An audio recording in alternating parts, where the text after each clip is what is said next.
بركة الذي الوجود والخدم.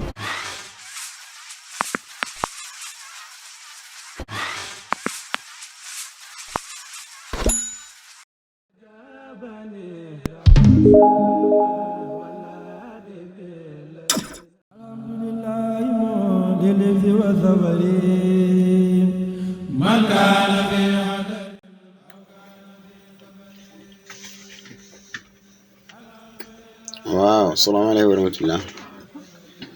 waaye it maa ngi leen di ziar TMS la moo ñëwaat ci seen deuxième vidéo moo nekk Flybox yu bees yi naa na yéen ci yenn ay configuration wala nan lañuy changer code wi fii ak toujours ay différence ci Flybox bu njëkk bi mu ñëw yéen ko xam ne daal dafa am modem wala téléphone am wala lépp lu jëm ci wàllu technologiquement électronique mu am ay jafe-jafe maam lu mu ci bëgg rek mun na ànd ak TMS bu defee bu soobee lépp loo xam ne am na ci benn appareil mu yore rek nañ ko ci leeral bu baax a baax loo xam ne dina ko jural njëriñ ci wolof incha allah moom lañ ñëwoon tey moo tax bëgg ànd ngeen ci Flybox bi lañu sensé yéen ci côté yeeg yooyu ngeen topp ba mu jeex rek en même temps yi def ngeen koy def ngeen def ko noonu rek mooy partager ko aimé ko te ñu abonné gul tamit ñu abonné incha allah. mu ñëw yéen ci seen réglage Flybox bi comme ni leen ko waxee saa yu nekk rek yow saa soo amee benn modem nga bëgg koo changer lépp loo ci bëgg a changer da ngay connecté wu ci modem bi par wifi mbaa nga connecté par câble soo ci bëggee dugg ci biir changer dara nag da ngay dem ci Google bu la gën a jege rek navigateur bu la gën a jege moo nekk Google Opera bu la ci neex rek nga dugg ci moom su fekkee Flybox bi en général boo ci connecté wu directement rek moom lii mooy ñëw. mais su fekkee ñëw tamit da nga ñëw ci navigateur bi rek nga tapé comme lii 192.168.1.1 boo ko tapé rek lii moom mooy ñëw kon ñu commencé yéen ci ay configuration ci Flybox bi.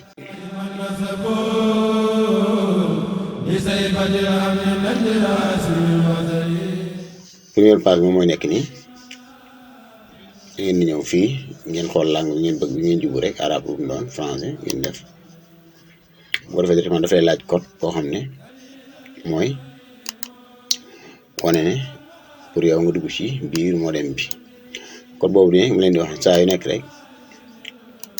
day nekk ci ginnaaw modem bi alors laa leen doon expliquer saa yu nekk code bi saa yu nekk day nekk ci ginnaaw modem bi léegi code boobu la ñuy remplir ni ñu yëgal ko.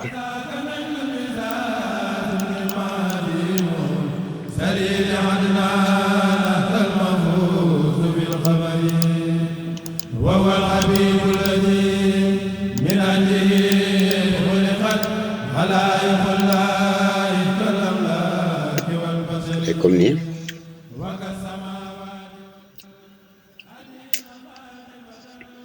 ñu nga code ba pare ñu ngi la code bi da ngay enregistré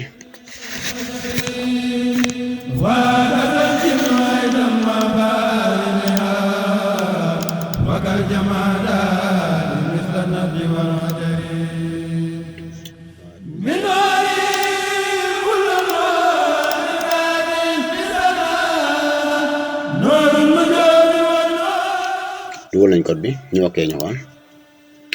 waaw balaa ngay okkee nag cosé boobu suuf noonu dafay tax cosé bi ñu def ci suufu modem ci suufu code bi dafay tax mu enregistré boo ko cosé dafay enregistré mot de passe bi c'est doo ko décoché du ko enregistré léegi boo okkee nag léegi moom moo ñëw li muy ne su fekkee da ngaa bëgg a changer mot de passe bi nga xam ne moom nga doon dugg ci biir modem bi mot de passe boo bëggee changer da ngay ñëw fii su fekkee bëgg ko changer mën ngaa def annulé rek nga dugg ci biir réglage yi mot de passe bi nekk ci ginnaaw modem moo ci nekk continué mu ne su bëggee changer da ngay laal fii comme boo ko bëggee changer boo laalee fii da ngay bindaat fii mot de passe bi nga xam ne moo nekkoon ci biir modem bi kon ñu bind mot de passe boobu.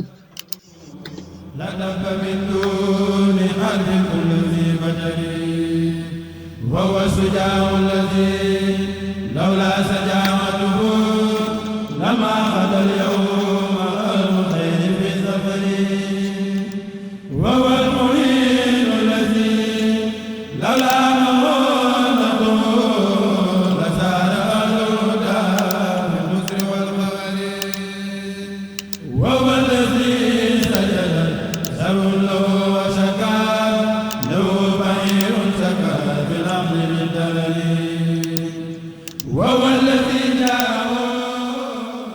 comme ni soo defee mot de passe bi mooy ancien bi mooy mot de passe bi nga xam ne moo nekk ci ginnaaw modem bi da ngay def mot de passe bi nga bëgg ne yow mu lay dugal ci biir modem bi mooy sa bos yow ñu def suñu bos ñu xool te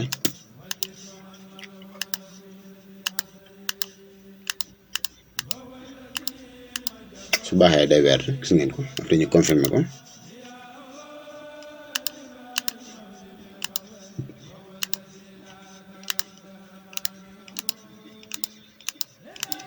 comme ni su nañ ko ci kaw def ci suuf moom lañu ok léegi mot de passe bi nga xam ne moom lañ mujj def moom moo ci continuer nekk lii mën ngaa coché rek mise à jour automatique pour su amee lu bees ak yooyu ngeen ok bu ñu koy lii mooy njëkk a ñëw ak ñu ma dem Flybox bi léegi li ci njëkk a def rek mooy changer tur wifi bi ak mot de passe bi waaw soo bëggee directement fii ngay ñëw wifi ngeen ko nga laal ci moom mu ñëw fii nga laal ci moom mu ñu la tur wifi bi moo nekk nii nga effacé ko def ci li nga bëgg mu koy wane soo bëggee masque nga fay bi boo fay ma masque soo bañee mu am code nga def ko désactivé kon du am code soo bëggee changer code bi nag fii ngay ñëw nga tëbb lii su def ci li nga leneen li nga bëgg mu nekk code bi léegi wifi bi nag fi mu wuteeg yenn Flybox bu le mooy bii dafa am nombre bi ngay connecté ko nga limité ko soo la neexee 2 personnes rek mooy connecté ci wifi bi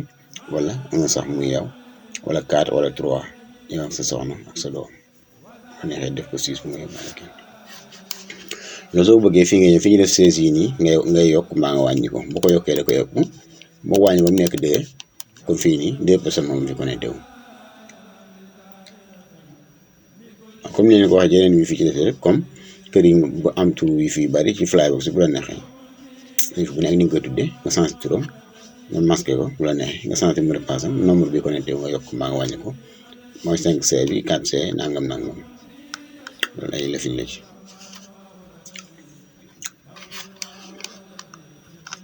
moo nekkoon wifi bi léegi su defee nii tey comme noonu la ngeen changé bi pare dañuy ñëwaat yéen ci ay réglage yu ndaw rek bokkoo yi ngeen topp vidéo bi rek ba mu jeex incha allah du ñàkk añal li am xool ba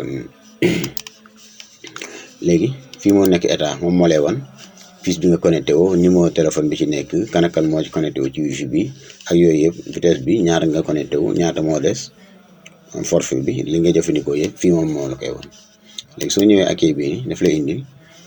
ba léegi rek comme lu mel noonu moo laale wifi bi mu wax la kan ak kan moo connecté wu ak sa adresse IP ak nangam yi yëpp daf la koy wan mooy yëpp information bi da lay wan ba léegi service bi moom moo fi ñëwee daf lay wan xam ngeen ne Flybox bi day am puce day am mën a woote mën a wuyu comme ni ñu ko def woon ci premier vidéo bi en même temps day am SMS ak yëpp moom lay wan fii information yooyu noonu transfert yi nga def ak yi nga jënd crédit réglage SMS yi moom moo nekk fii moom la lay wan fii. Troisième bi mooy fan la ñuy change wifi bi moom lañ duggoon léegi après mën nañ ko mujjee wane fii wala mën nañ fi dugg sax boo defee ni lii connexion port yi la rek man ko bàyyi ni bu la neexee fii mooy données mobile bi automatique la jëru ngay dugg di configurer dara réseau bi ak yëpp automatique la am puce moo tax mais bu ñëwee automatique rek nga koy bàyyi incha allah di paramétrage réseau moo nekk interface bi ci dugg boo ko bëggee modifier pour bu ëllëgee au lieu nga def 192.168 bii nga ci defoon yow moom moo ci yow comme ni nga ko waxee yenn modem yi léegi nag su fekkee yii da nga ko rempli mooy port yi nangam yii nii su fekkee da nga am beneen connexion feneen foo xam ne yaa ngi fa connecté fekk yaa ngi ci réseau bi mën nga cee duggee foofa loolu la ñuy jëriñ wifi bi moo nekk nii ci la ñëwoon léegi mën nañ leen ni ci nekk ñëw sécurité ànd na vidéo bi nañ ci indi yeneen incha allah yu bare ànd ko jeex su fekkee da nga fi am changé code puce bi yooyu maanaam code PIN bi comme adresse MAC PIN bi adresse MAC kii bi LAN bi filtrage kii bi xeet yëpp fi nga koy am da ngay ñëw kii IP ñu filtrage IP da ngay mën a tëj ñi nga xam ne dañuy connecté wu ci câble bi maanaam port bi nga tëj leen ak IP boo waaye mu ngi fi jaay tëjaale yéen ci téléphone yi su fekkee da ngaa bëgg a tëj téléphone buy connecté wu da nga ñëw adressement comme ni ñu ko waxoon nga taal fii nga def ko disque noir ku dugg rek mën nga ko bloqué après nga appliqué comme ni ñu koy defee jàngale nga ci vidéo yëpp kon tey moom du compliqué fii duñ ko woon kenn du yomb maanaam du jafe pour def ko. su fekkee da ngaa bëgg a tëj benn site tamit comme noonu ngay ñëw rek nga def ko liste noir nga bind site bi nga bëgg a tëj appliqué nga bind site bi nga bëgg a tëj ba mu jeex boo bindee ba mu jeex enregistré site boobu dootul doxati connexion bi dootul ko doxalati. yii yëpp mën nañu ko bàyyi ne ay port la su fekkee dañu ñëwaat fii système rek li mu ñëwee liñ fekkoon ci même modem bële daanaka du sore effet foofu su fekkee da ngaa bëgg fay modem bi taal ko te doo ko laal yaa ngi connecté wu feneen yaa ngi ci feneen foo xam ne modem bi sori na la nga bëgg koo fay tey wala nga bëgg koo fay taal parce que connexion bi ñëwul nga bëgg koo fay taalaat ko laay wax da ngay ñëw fii redémarrer ñu ngi nii nga wës ko reset day redémarrer wu. su fekkee da nga ko bëgg a restauré comme ni nga koy def ci pouce bi noonu te modem bi sori na nga bëgg ko restauré su fekkee yaa ngi ci biir modem bi bëgg ko restauré ci sens ni da ngay ñëw fii nga dóor ko mu restauré wu nekk bees à 0 fii daf lay wax mise à jour yi bi nga toll fi mu nekk nii mën nga continuer mise à jour parce que bu ñu amee lu bees réglage boo xam ne bu bees la woon yow it nga mën ko am su fekkee continuer nga mise à jour bi fii daf lay woon rek mot de passe kii bi administrateur bi ñu doon changé sànq boo bëggee modifier waat ci biir xam nga fekkee dafa ko affiché directement mais su fekkee da ngaa bëgg a dugg ci biir nag pour dindi ko su boobaa fii ngay ñëw mot de passe comme ni ma ko doon waxee nga def ancien bi def nouveau ancien mot de passe bi fii def nouveau bi nga bëgg mu doon ko def beneen bi nga bëgg mu doon ko appliqué dee dañ yi mujj ñoom ñoo fi nekk incha allah. boo fi ñëwee langue nga fi am kii nga fi am nu tudd heure bi ngay sélectionné ban pays nga nekk def ko horaire bi mu réglé wu incha allah def naa yéen pièces comme noonu la fii nit ñëwaat ci li doon jàngal ci modem bële nga xam ne bu fekkee da ngaa nekk di réglé sa modem bi waaye am nga xam ne laal nga ko ci waaye yëgoo ko nga bëgg mu saafaraw soo paree rek mu saafaraw te yow doo ci sonn moo leen doon wanti modem bële après ñëwaat leeral lañ ko fii loolu tey su dee modem bi su tijjee ko ba léegi système ngay ñëw ba ñëwee système moom souvent fi ngay ñëw sauvegarde bi ngay laal gis nga bu nekkee sauvegarde bi ngay laal danga koy def sauvegarde bi xam nga modem bi configuré naa ba pare moo paree ba pare rek dama koy def sauvegarde comme nii ko daf koy enregistré mi ngi nii ba léegi su ko enregistré nii saa ëllëgee lu ma ci def rek su ma bëggee koo ñëw defaraat rek damay ñëw directement rek mu ñëw laal fii fichier mu ñëw ma fichier yi nekk ci machine bi comme nii li ma téléchargé woon léegi moo nekk nii ma naa koy sélectionné daal def restauration léegi bu ko defee bu ma defee restart bu ma ko defee restart léegi du ma fi nekkaat di changer tur bi fi exact man nga am sa configuration boo xam ne yow sa configuration normale la nga configuré ba mu pare nga daal koy bëkkëb denc ko ci machine bi nga denc ko sa portable léegi yow saa yoo nekkee di régler say modem ba nga xam ne yi soof na rek da nga ñëw nga def ko bëggëb rek ni màcc comme ni mu meloon nga xam ne doo perdre sa temps doo sonn comme xeet yu mel noonu en même temps bu fekkee da nga am ay modem yu bari nga bëgg ñu bokk même programme mën ngaa bëkkëb ko fii su fekkee nit dafa ñëw da ngay dem changer benn wi fi rek nga wàcce ko foofa ci misaal tey soo amoon tey ay modem yu bari yoo xam ne yaa koy configurer te ñoom seen tur yi ak yëpp mën nga leen a boole te du am jafe-jafe mën ngaa bëkkëb programme denc ko saa yoo configuré benn modem rek da nga ñëw fii rek wàcce ko fii surtout ñi nga xam ne dañuy liggéey Orange tey wala ñuy liggéey ci yeneen yi nga xam ne yëpp gaa yi fi ñëw di jënd ci Flybox yi dañuy def benn tur wi fi comme ça ñun waa Touba am daanaka suñu tur wi fi 18 safar la suñu mot de passe Touba 28 yéen a gën a xam da ngay def rek 18 safar wifi bi comme nii dañuy jàngale rek nag mais du leen dara da ngay def 18 safar wifi bi comme nii def ko 18 safar fii soo paree nga def Touba 28 soo paree réglé yi nga réglé yi nga xam ne war nga koo réglé yëpp yow nga xam ne client yëpp dañ koy soxlaandoo soo ko réglé ba pare après da nga ñëw système fii après nga ñëw fii mu def session nangam nga ñëw sauvegarder après li nga réglé woon yow nga daal koy sauvegarder bu ko sauvegarder daf koy denc biir machine bi léegi bépp Flybox bu mel nii bu amati bu ñëwee du jar ngay dugg fii tapé di bind loolu dafay yeex waaw da ngay ñëw fii rek nga jël fichier bi nga def ko reset ok dugal programme bi mu jeex nga jox borom mu dem après boobu la ñëwoon ak yéen incha allah gi ngeen ko dugal na ko li ma annoncé woon yëpp sauvegarde dugal na ko ci biir yëpp dara du wecc après boobu la ñëwoon ak yéen incha allah kon ñu xaar wa ñu am beneen astuce bu gën a taw fexe rek ñu ngeen ànd ko ñun rek bu ko defee ñu lañ koy àdd ak yéen lépp loo xamante ni bii ne li ñu war a jëfandikoo la rek ñu jëm ko leeral ci suñu kam laay kattan ci olof liñ ci xam incha allah kon yéen ngeen def ngeen aimé ko abonné ko partagé ko loolu leen ciy ñaan yéen ngeen def TMS la woon ci kanam incha allah